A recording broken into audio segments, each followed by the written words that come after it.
Hey guys, and welcome back. So this video is going to be all about my best and worst luxury purchases over the years.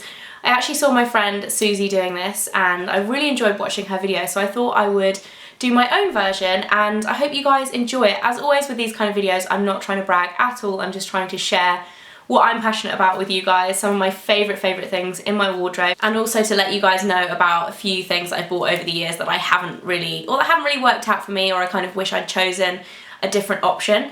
So starting off with the good stuff, I'm going to start off with my favourite handbag purchases in my collection that I think have been so worth the investment. The first one was actually a gift, but I think it is my #1 handbag in my whole collection. This is my Chanel classic flap in caviar leather with gold hardware. This was a gift from Mike for my birthday 4 years ago, and I've used it so much and it still pretty much looks brand new. There's a little scuff on this corner here, like a tiny one, and there's also a little scuff on the clasp, which was my fault because I dropped it.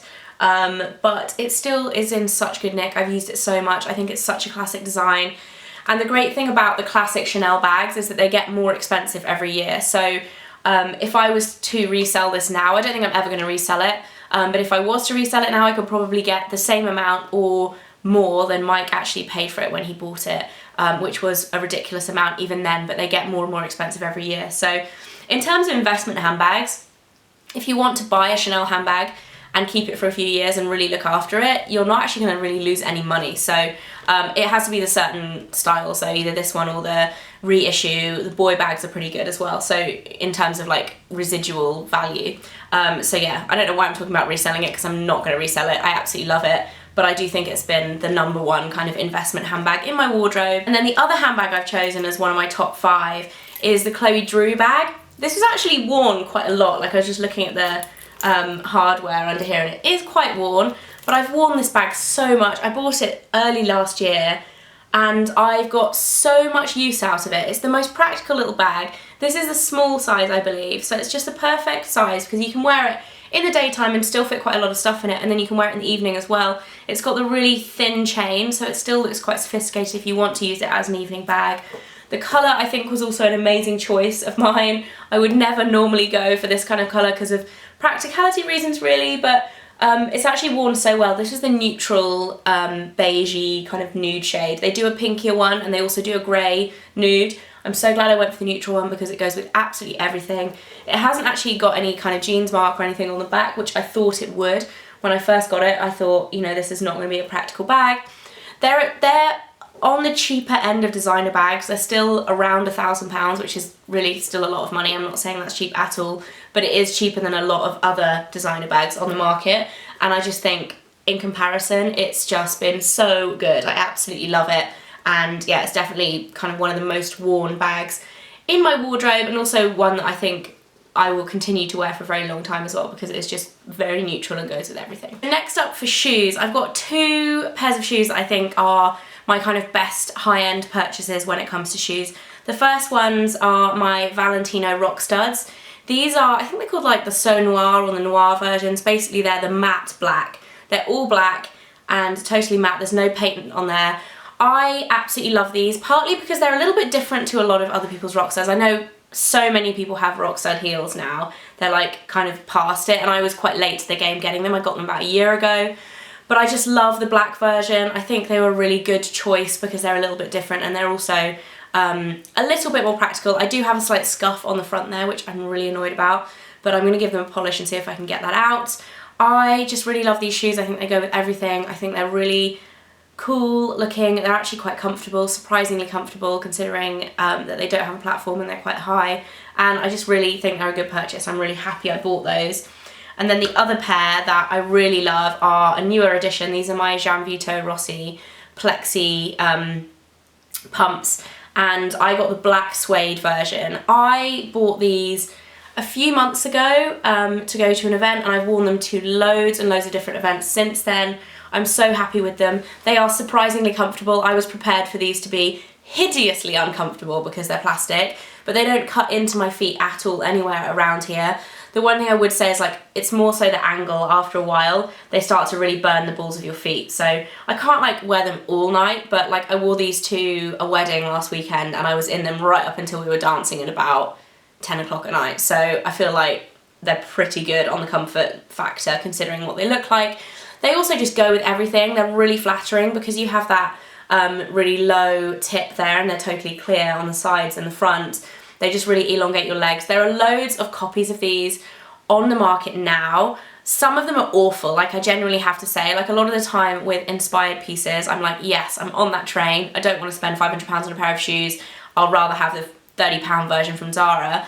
But a lot of the ones that are trying to copy these, just they don't do it quite right because the tip is much higher than it should be and they just end up looking a bit funny. Out of all of the copy ones, I have to say Zara do it best. So if you are looking for a cheaper alternative to these, Zara do one. It does have an ankle strap, but they do a similar kind of style and they're the ones that I would recommend getting if you don't want to splash out on a pair of Janvitos. I, however, am very, very happy that I bought these. I think they're a very kind of classic yet modern kind of style and I'm very happy to have them in my wardrobe. And then my final luxury purchase is a dress. And this actually isn't a like super high-end designer. I don't really buy a lot of designer clothes. I do tend to go for like designer accessories. But this is my self-portrait dress that I bought last summer. I've worn it absolutely loads. I adore it. And it's actually the midi length with the kind of sheer bottom.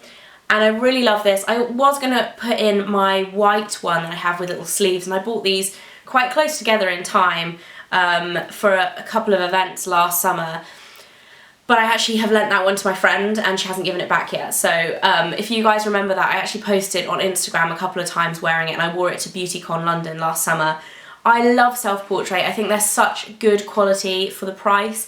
They're not necessarily designer. I think this one was about £240 and my white one was about 320, something like that. I have to say, for the quality in comparison to the price, they're something that I've worn loads and I would definitely recommend. The one downside to them now is that they're getting a little bit too well known to the point that everybody kind of has the similar dress. Like the one with the flowers, I love that. You know, like the floral lace, if you guys know what I'm talking about, let me know in the comments, with the skinny straps, but so many people have it. I feel like if you go to a wedding wearing that now, you're like, there's kind of like a high chance that some other person at the wedding might be wearing that dress because it's been so, so popular.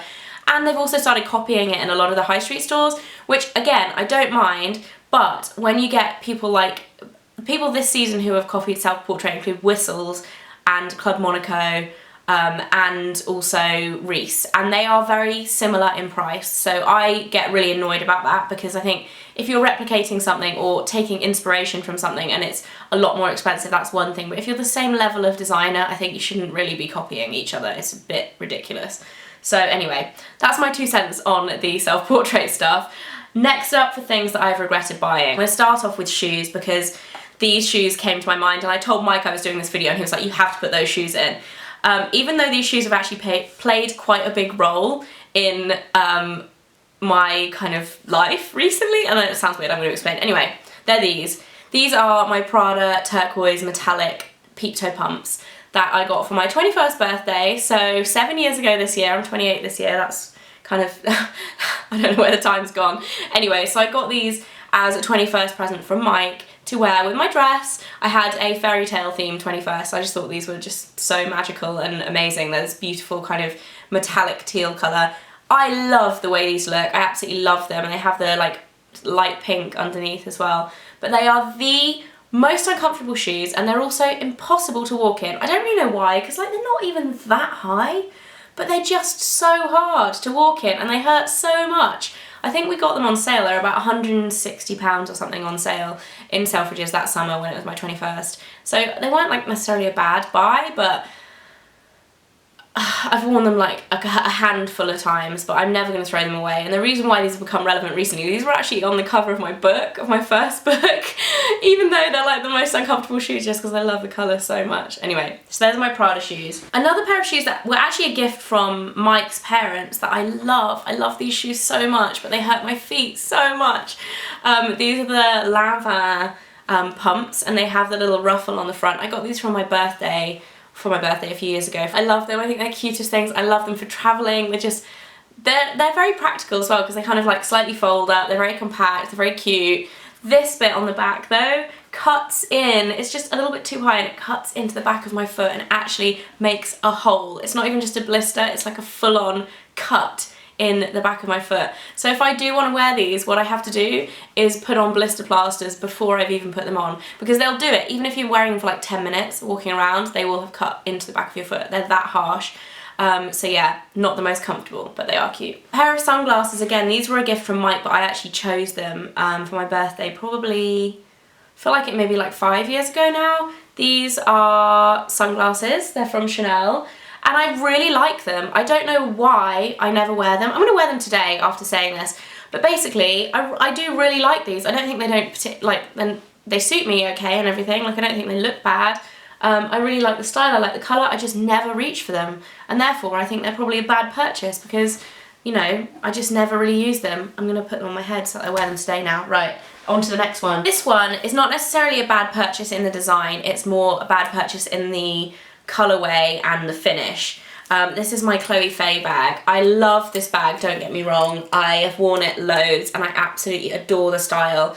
Two reasons why I think this was one of my worst purchases is, first of all, the leather choice. So this grained leather on the bottom here is very, very durable and kind of scratch resistant. Like you can do this all day long and it's not going to scratch it. If I was to do that to this leather, it would leave a mark, like literally just like very, very light.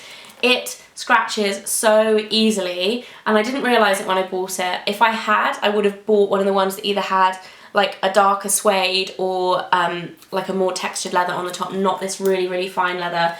Because on the top here, I don't know if you guys can see, but it's like really worn. I look after my bags so well as well. It's worth mentioning to you guys, I'm very, very careful about my handbags, about storing them, about, you know, where I put them down when I'm out and about. So yeah, for me that was a really annoying kind of choice of mine. I wish I'd got a slightly different leather, even though I do love this colour. And then my final handbag that I think is probably one of my worst purchases. I still love this. Again, I really struggle with this because I do put a lot of time and thought into my luxury purchases, so I generally don't really do impulse buys that often. But this is a Prada bowling bag that I got. This is nearly 10 years old. I got this when I was 20 and I bought it in Selfridges sale in Birmingham. It was 2007 and they had this massive sale on. Huge summer sale. That year when the recession hit, the sales were insane.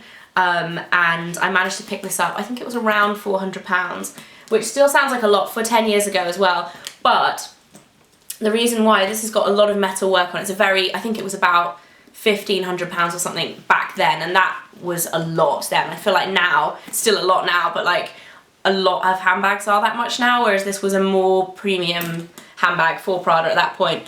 And I love it. I love the way it looks. It's like this ombre kind of mushroom colour. It's a little bit kind of worn now, and it has this heavy metal plating.